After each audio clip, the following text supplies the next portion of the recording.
Hello and welcome to Property Question Time. I'm Stephen Galpin and this is the show where you can have your property related questions answered by our team of property experts. And joining me today is Ian Humphries, CEO of Brickflow, the digital marketplace for specialist property finance. Welcome to you, Ian. Hi Tim, good to see you. Joining in is Jermyn, CEO and Solicitor at Woodstock Legal Services, residential landlord and tenant law specialist. Welcome to you, Carly. Nice to have you back. Thank you.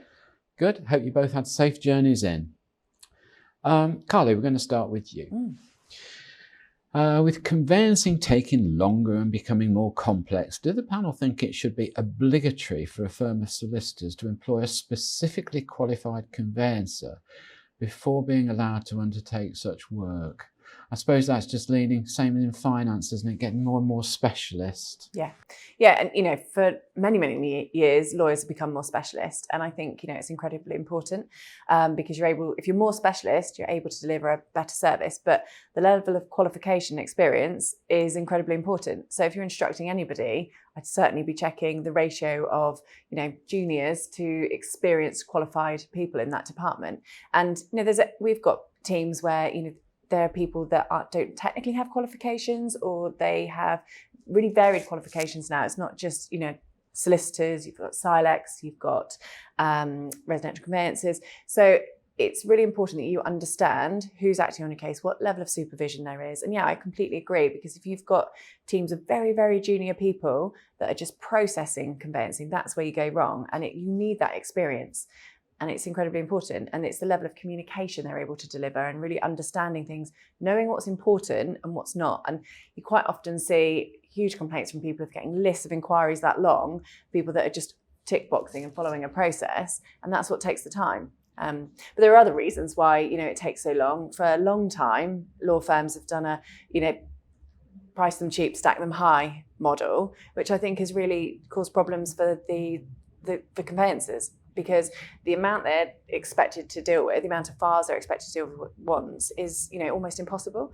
So it's important to ask them, what's your case volume like as well before you instruct somebody? And we should be working to much lower case volumes, and conveyancers should be charging, for a half decent price for the value that they're giving to their clients, and we can move back to a better service. Yeah, I think it's two or three things you mentioned there that I've experienced over the years.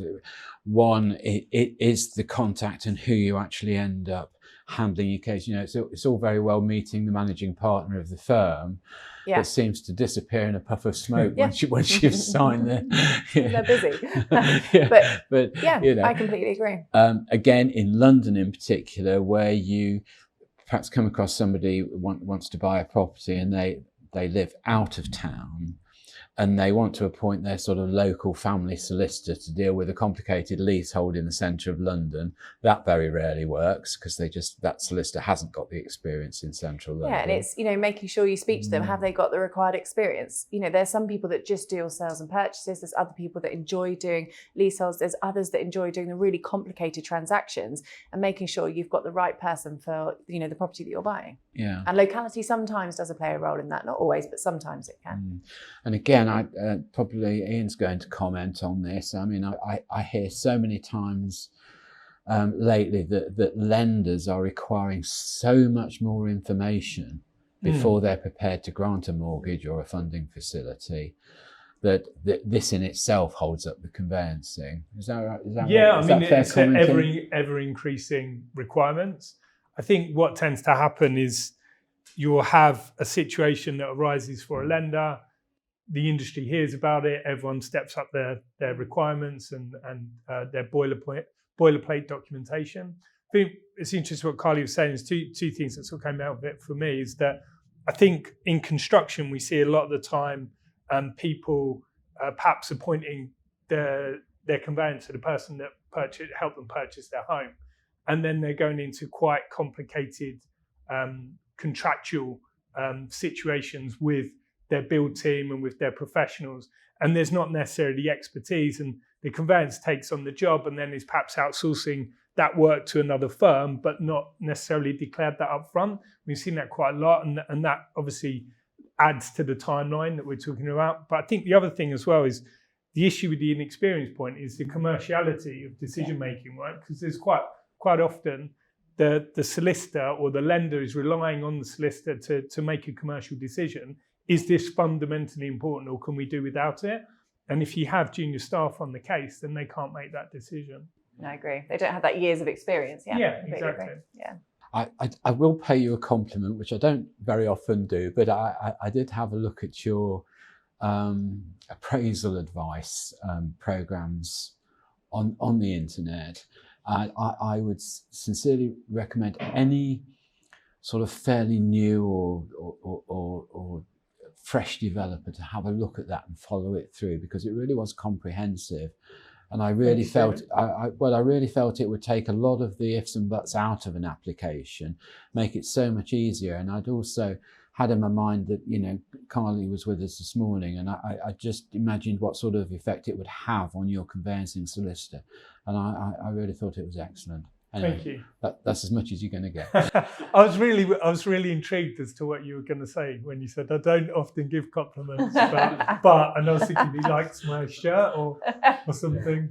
I'm afraid that just as you get older, you get more cynical. And when I hear things from the government about property, I think, oh yeah, you know, good luck with that. Or yeah, you know, and over the years, you've seen so many things that could have been solved by just common sense and following procedure, and I think that's what needs to come back into the market to a great degree. Yeah. It really does. Okay, Ian, I'm going to ask you your question now.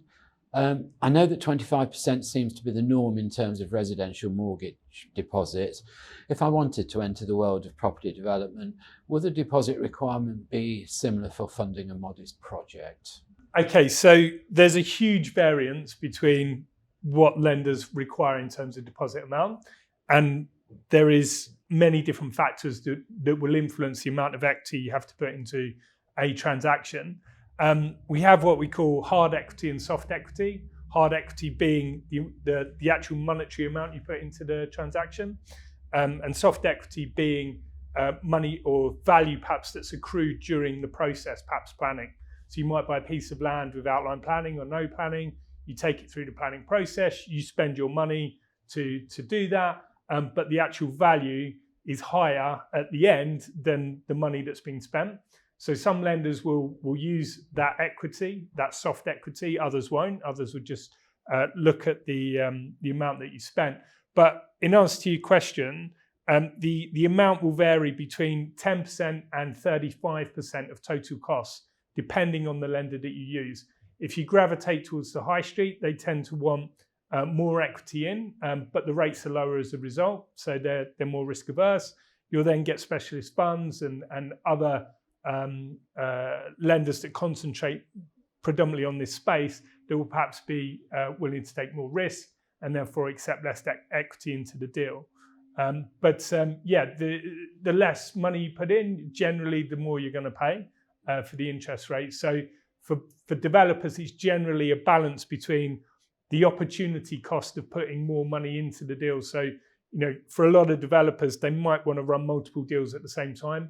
They might have one deal in planning or two deals in planning, one in the sort of early build phase and one that they're just exiting. And to run 3, 4 or more developments, putting in 35% into your transaction each time is just not plausible for many. So that's why they look to stretch their equity. Okay, I'm just looking at this question. I'm thinking it's obviously from somebody who is fairly new to the development game.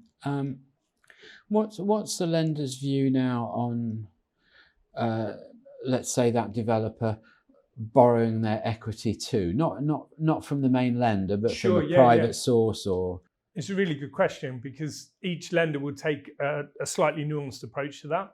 So again, experience comes into the mix here. So if I'm a developer that has done 10, 20 developments and I'm borrowing part of my deposit or all of my deposit from other parties, then that will generally be okay.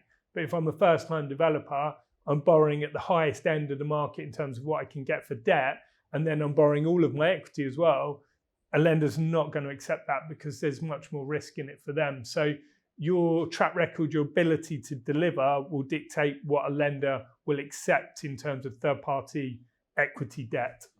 And you're not going to get away with telling fibs these days either, are you? No, everything is tracked and it goes through the solicitors. I was just going to say, the solicitors are asked to check where the deposit. Up on money laundering, won't you? Well, yeah. I mean, Carly will be looking through the bank statements to check that the deposit has come from where it said it's coming from a legitimate source. Yeah, exactly. Yeah.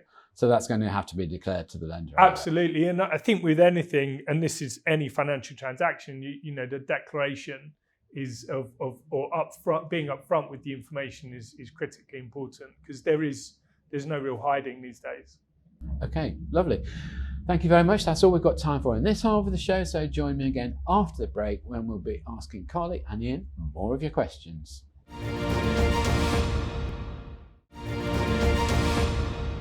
Hello and welcome back to part 2 of Property Question Time with Carly Jermyn and Ian Humphries. Ian, I have now a moderate amount of experience in the property development field. It's my intention to grow my development company and expand the type and style of development through residential, commercial and retail. My question is, would I be better off nurturing a relationship with a single lender, or should I follow the path of engaging with specialist lenders, which does seem to be the current trend? Good question. So I think overall, I would suggest for the borrower that they're going to get better value if they go to separate lenders, especially the different types of property you mentioned there. So it's most likely that one lender will specialise in residential and one in commercial. It's unusual to have a lender that will equally like both. So you're probably going to find straight away that there is a deviance or a difference between the lenders that will lend to you on residential and commercial. I think what's coming into play a lot more into developers' minds is the idea of cross-collateralization. So saw this a lot in the GFC, the global financial crisis in 2008 and 2009. People had put everything into one basket with one lender, and then one asset doesn't perform, and effectively the lender really can put the brakes on all of the funding across all of those projects. So as a developer, if you have multiple schemes and once the costs start overrunning on one, and if you're beholden to the same lender on all, that could cause very wide ramifications or serious consequences for your business. So I think the way I look at it is almost if you went to a financial advisor and said, I had X amount of money to invest, and they said put it all with the same company or invest it all in the same company, you probably wouldn't think they were that good as a financial advisor. Yet people don't take the same approach to debt. If there's a change of appetite within that lender as to what they're willing to lend on, then all of your eggs in one basket. So I really do think the ability to go to multiple lenders, not only will you find you get a better deal, but it also de-risks your business from a change of heart or change of approach from your lending partner. I know times change very quickly, but I know after the last sort of credit crunch that we had down here, I did some work for a number of developers who were told by their main sort of feature bank that the project was probably too strong for their balance sheet. So, sort of put it out and sort of put it with a number of different bank and lenders. But the nightmare that caused in running the development and getting things through and budget changes through was very, very difficult. Right.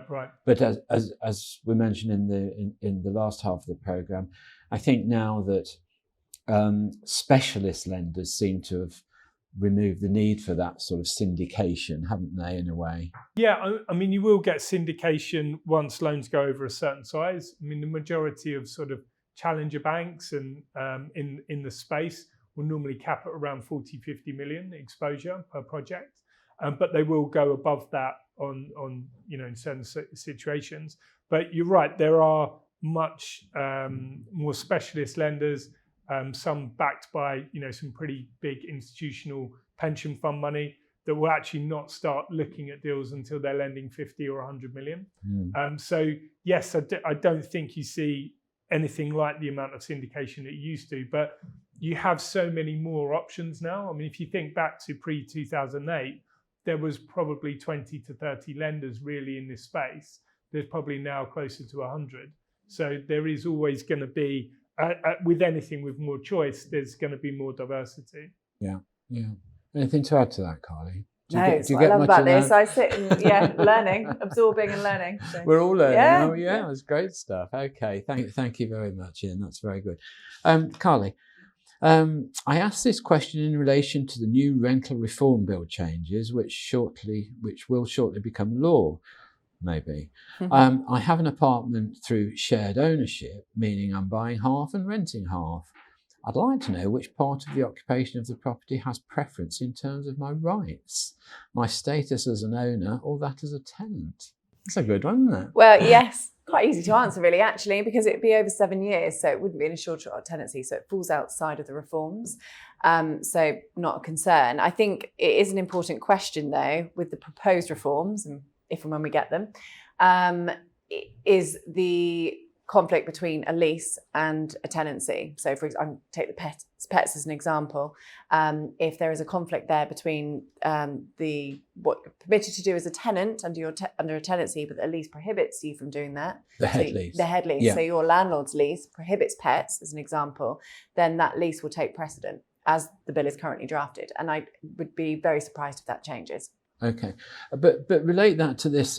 I'm not very keen on this split ownership. I think it's encouraging young people to take on an awful amount of, not necessarily all debt, but certainly commitment every month. You know, they've got a rent to pay and a mortgage to pay, haven't they? So that's why I don't particularly like it. I do understand, though, it's a way of getting into the property market. The only thing is, I think that's a bit negative is if you want to sell it, you've got to find somebody who wants to buy half a flat, haven't you? Yeah, that's tricky. And it's tricky. You know, the issues of being able to, rent it out if your circumstances change. I know there's usually restrictions there as well, so that could be very difficult. I do wonder if that's really the question behind this question, right, is okay. whether I so can there normally rent are it restrictions. out. There normally are restrictions. Yeah. So certainly check that before you buy, because that doesn't give you the flexibility. And that's one of the frustrating things about the proposed renters reform and some of the dialogue around it. It's very anti-private rental sector, when actually it's really important, and you've hit the nail on the head, that's one way for people to get into the property market. We really need a mixed property market. You need a mixed rental sector, where mix of social housing, private rental sector, mix of how people own their own property. And I think that gives people, and we're working in a society that's changing really rapidly, and we have to be able to move with those changes. Yeah. So you have to have a mixed and dynamic property sector. Yeah.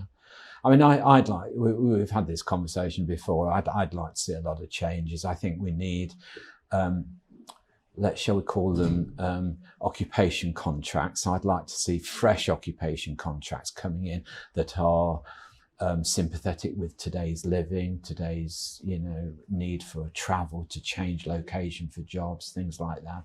I think we're very behind the game on that. I think leases, even short-hold tenancies, can even become restrictive sometimes, where you have a sort of transient work population. Very difficult. And I'd also like to see, you're going to cover your eyes and hold your forehead, but I'd like to see longer mortgages, which could be passed down perhaps from parents to children, maybe. I think there is the beginnings of that, right? There's the beginnings of it, isn't there? But it's been talked about for many years and has never really caught on. But things are so expensive now. I know we all go back in time and say, oh, when I was 18, it was only this much, and then it moved up to that much, and that's a normal progression of prices. But I think really prices have escalated this last perhaps 10 years to a point where they have really become unaffordable and out of step. Yeah, but part of that solution is building more, right? But that's hamstrung by planning. Yeah. There's huge problems in the planning system that mean that we have always had a chronic shortage, which is only ever going to bid prices up. But do you think it is the planning system? I do, yeah. Do you? Yeah. You see, I hate to say, there's not a silver bullet, but I think strategic investment in the planning departments across the UK would help. Let me just push back on that a little bit. Right. A couple of years ago, we had a lot of criticism of developers land banking, not developing stuff they've got permission on. Yep. Okay.